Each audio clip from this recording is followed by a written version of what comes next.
Selamat datang kembali di channel YouTube Kisah Para Leluhur Nusantara. Pada kesempatan ini kami hendak memberitakan tentang kesaktian dan kematian Raden Ronggo yang menjadi misteri. Para pecinta dan para subscriber YouTube Kisah Para Leluhur Nusantara. Sejak sebelum menjadi raja, Kanjeng Panembahan Senopati adalah seorang prajurit yang tangguh dan perkasa. Sikapnya yang satria membuat kedudukannya sebagai senopati yang sangat dicintai oleh para bawahannya dan sangat disegani, baik oleh kawan maupun lawan. Kanjeng Panembahan Senopati terkenal memiliki kesaktian yang luar biasa dan sangat pintar dalam menyusun siasat perang. Maka itulah banyak raja dari negeri lain yang menyatakan takluk di bawah kekuasaan Mataram. Kesaktian Kanjeng Panembahan Senopati tidak hanya membuat kerajaan-kerajaan manusia menjadi takut, tetapi juga membuat gentar kerajaan-kerajaan makhluk halus yang ada di Pulau Jawa. Salah satu dari kesekian banyak kerajaan makhluk halus itu, ada yang terletak di sekitar Segara Kidul. Kerajaan itu diperintah oleh seorang ratu atau raja perempuan yang bergelar Kanjeng Ratu Kidul. Oleh karena letaknya yang sangat dekat dengan pusat kerajaan Mataram, maka untuk menghindari agar jangan sampai kerajaannya hancur lebur bila bertentangan dengan Kanjeng Panembahan Senopati, maka Kanjeng Ratu Kidul berusaha menggabungkan kerajaannya dengan kerajaan Mataram. Suatu saat ketika Kanjeng Panembahan Senopati sedang mengasingkan diri di pantai selatan, Kanjeng Ratu Kidul menemuinya dengan menyamar menjadi manusia biasa, dalam wujud seorang putri yang sangat cantik. Melihat kecantikan putri jelita yang datang menghampiri itu, Kanjeng Panembahan Senopati terpikat hatinya. Singkat cerita, Kanjeng Ratu Kidul lalu diperistri oleh Kanjeng Panembahan Senopati.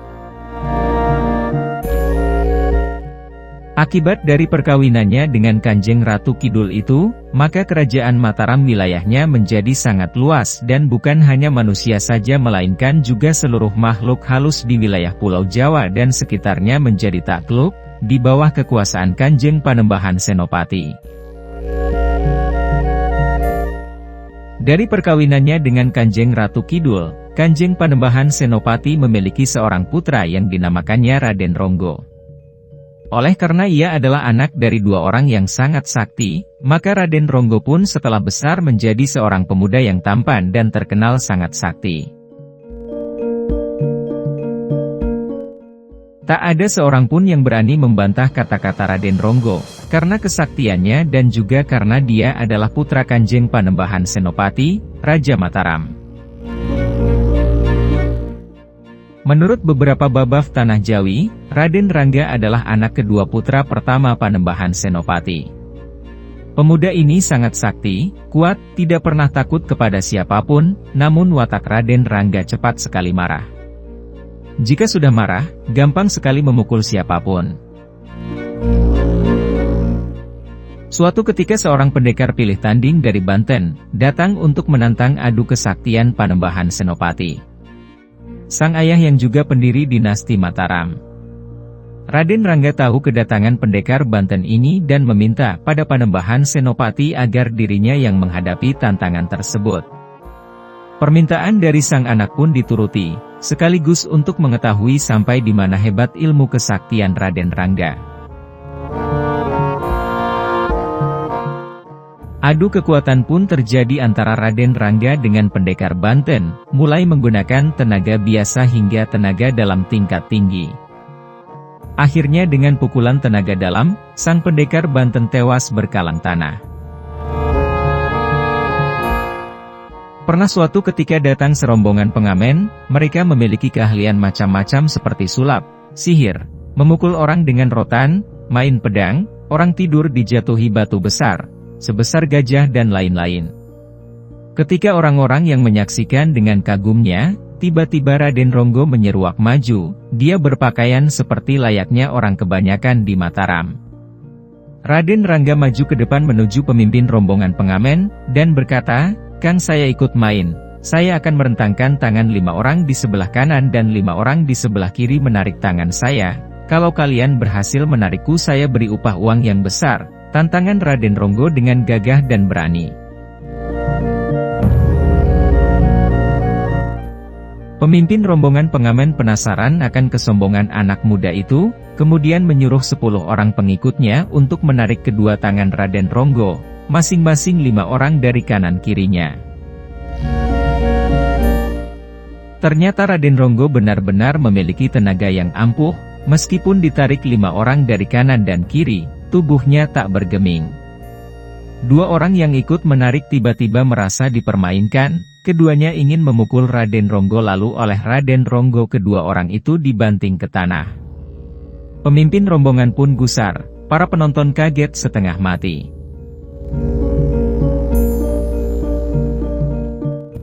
Raden Ronggo ikut terbahak-bahak dengan sombongnya, orang-orang lalu tahu bahwa itu adalah Raden Ronggo, putra Panembahan Senopati.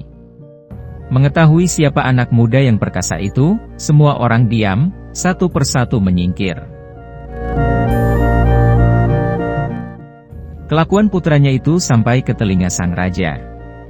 Ayahnya, Panembahan Senopati kurang berkenan atas kelakuan Raden tersebut, lalu Raden Sutawijaya pun menasehati putra pertamanya itu agar jangan sering pamer kesaktian karena di atas langit masih ada langit.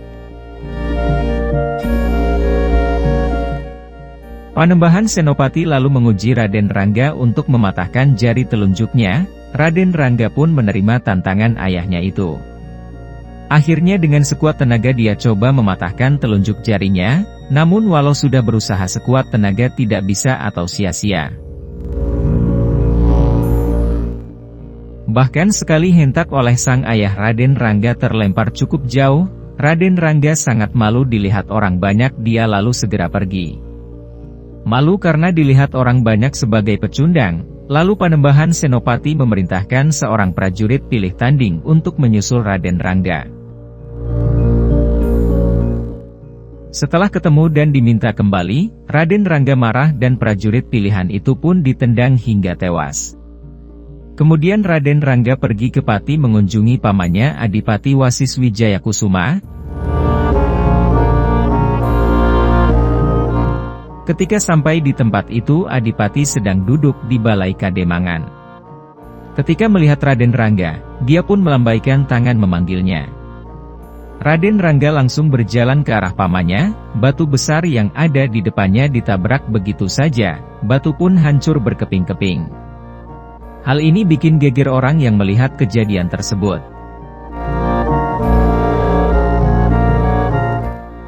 Beberapa lama Raden Rangga berada di tempat pamannya, terlihat berkelakuan baik, namun tidak lama kemudian kelakuan buruknya kumat lagi. Dia mulai pamer kesaktian, suatu hari, dia dibawa pedang ke alun-alun dan menusukkan pedang itu ke tubuhnya, pedang itu hancur berkeping-keping. Kemudian dia cekal baju seorang prajurit dan bertanya kepadanya, cepat tunjukkan kepadaku siapa yang paling sakti di Pati ini? Jika tidak mau menyebutkan, kupukul kau. Dengan ketakutan, prajurit itu menunjuk seorang petapa di hutan di Kadipaten Pati. Bukan Raden Ronggo kalau tidak coba melabrak petapa sakti itu, diseranglah sang petapa itu namun sang petapa hanya terdiam dan tidak menangkis. Akhirnya betapa itu tewas terkena pukulan Raden Rangga yang terkenal dahsyat. Terima kasih Raden, engkau telah menghantarkan aku menghadap Tuhan yang Maha Kuasa, namun engkau perlu diberi pelajaran yaitu, kelak engkau akan menemui kematian di belit ular besar ujar petapa itu sebelum meregang nyawanya.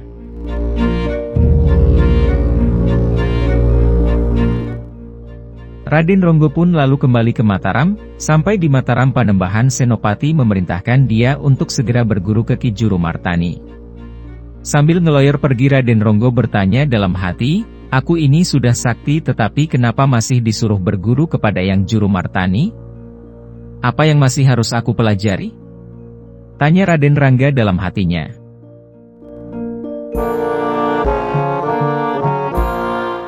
Sambil menunggu Ki Jurumartani yang sedang sholat zuhur, Raden Rangga iseng menusuk-nusukkan jari ke batu ubin di tempat dia menunggu. Ubin batu pualam itu pun berlubang-lubang seperti layaknya terbuat tanah liat. Ki Jurumartani kaget melihat ulah Raden Ronggo itu, dia pun berkata, "Hai Ronggo, ubin yang kamu tusuk-tusuk itu apa tidak keras?"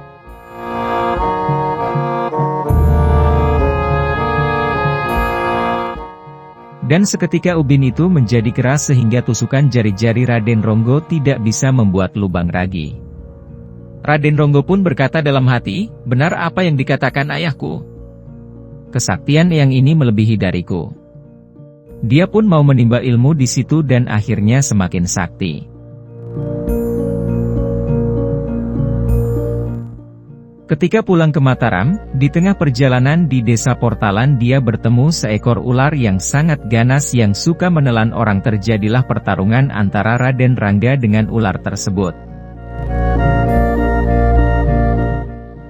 Ular itu langsung membelit tubuh Raden Ronggo lalu mematuk dan menggigitnya.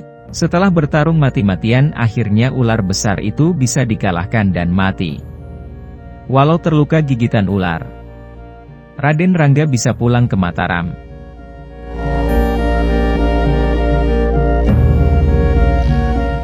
Sesampainya di Mataram, dia pun jatuh sakit sepertinya akibat bisa dan gigitan ular tersebut. Akhirnya Raden Rangga pun meninggal persis seperti sumpah petapa sakti yang dibunuhnya ketika di Pati. Meski demikian, ada versi lain yang mengisahkan Raden Rangga dimakamkan di Nitikan, Yogyakarta. Selain misteri makam Raden Ronggo, kisah ular besar yang menggigit dan menyebabkan kematiannya juga masih jadi misteri. Ada yang mengisahkan ular itu berasal dari Laut Selatan. Kisah itu muncul karena cerita tentang ibunda Raden Ronggo yang konon merupakan Ratu Pantai Selatan. Ada juga cerita berbeda tentang ibunda Raden Ronggo yang merupakan seorang putri boyongan yang dititipkan kepada Danang Sutawijaya. Dari situ Danang Sutawijaya yang merupakan nama muda dari Panembahan Senopati tertarik dengan sang putri. Cerita meninggalnya Raden Ronggo misterius karena ada kisah yang menyebutkan dia sengaja dihilangkan karena dianggap berbahaya. Para pecinta dan para subscriber YouTube Kisah Para Leluhur Nusantara, silahkan ikuti kisah-kisah kami yang lain selanjutnya esok hari di waktu dan jam yang sama, dengan cara klik subscribe dan juga loncengnya agar mendapatkan notifikasi jika kami mengupload video terbaru.